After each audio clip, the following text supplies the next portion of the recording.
نماز میں صرف فرض پڑھے اور سنتیں نہ پڑھے، اس کا عمومی مفہوم تو یہ بنتا ہے کہ جیسے فجر کی نماز میں اس نے 2 فرض پڑھے لیکن 2 سنتیں چھوڑ دی، ظہر کی نماز میں 4 فرض پڑھے لیکن جو پہلے کی 4 سنتیں اور بعد کی 2 سنتیں وہ چھوڑ دی۔ اسی طرح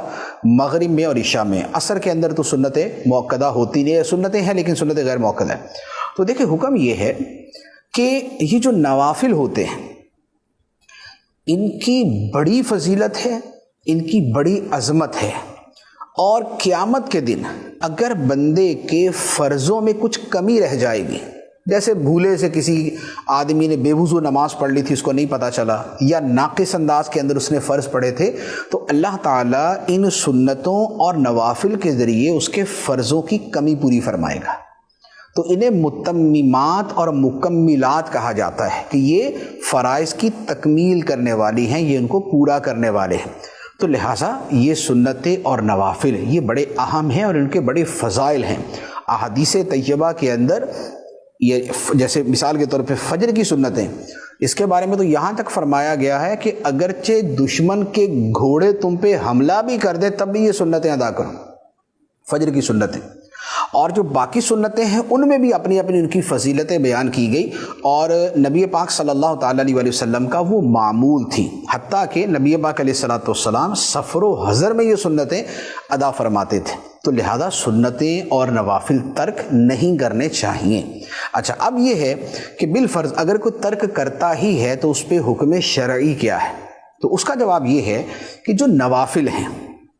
یا جو سنتیں غیر مؤکدہ ہیں، اگر ان کو ترک کرتا ہے تو وہ گناہ گار نہیں ہے،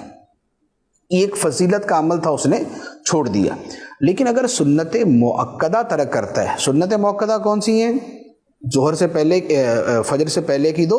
ظہر سے پہلے کی 4 اور ظہر کے بعد کی 2، مغرب کے بعد کی 2 اور عشاء کے بعد کی 2۔ تو یہ سنتیں جو ہیں یہ سنت مؤکدہ ہیں۔ اور جمعے کے اندر یہ ہوتا ہے کہ جمعے سے پہلے کی 4 اور جمعے کے بعد کی 4 وہ سنت مؤکدہ۔ تو اب اگر جو سنت مؤکدہ کا تارک ہے تو اس کے بارے میں حکم یہ ہے کہ اگر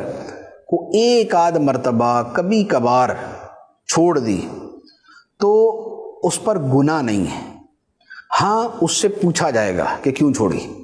یعنی کہ اس سے پوچھ گچھ ہوگی، سرزنش ہوگی، لیکن اس پر گناہ نہیں ہے۔ لیکن اگر سنت مؤکدہ کے ترک کی عادت بنا لے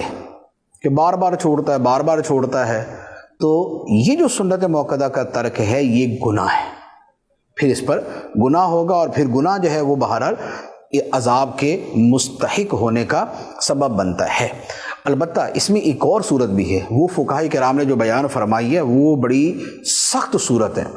وہ یہ ہے کہ جو بندہ سنتیں یہ سمجھ کے چھوڑتا ہے کہ یار ان کی کیا اہمیت ہے،